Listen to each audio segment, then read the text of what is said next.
अच्छा अच्छा एक फैसला तुसी करना है जिहड़ा सही फैसला होवे। साडा चौधरी तू हाँ।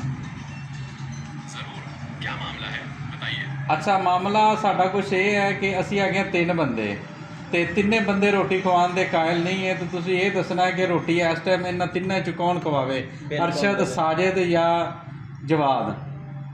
दस भी पे ये तो मुश्किल फैसला है। एक काम करते हैं, क्या आप लोग कोई गेम खेल कर डिसाइड कर सकते हैं, जैसे रॉक पेपर नहीं गेम हो गई है, सिर्फ तेरे ते डिपेंड हैगा, तुसी फैसला करना है। मेरा नाम साजिद है, पिछे काली शर्ट वाला सॉरी साजिद है, मैं अरशद हाँ, ते नाल नीली शर्ट जिन्हें पाई हुई है, जिन्हें मोबाइल पकड़िया है जवाद है। वो तुसी ये फैसला करना कि साढ़े तिन्नां च रोटी किन्ने खवानी। अच्छा ठीक है, क्योंकि जवाद ने मोबाइल पकड़ा हुआ है तो मेरी राय में जवाद को पार्टी देनी चाहिए।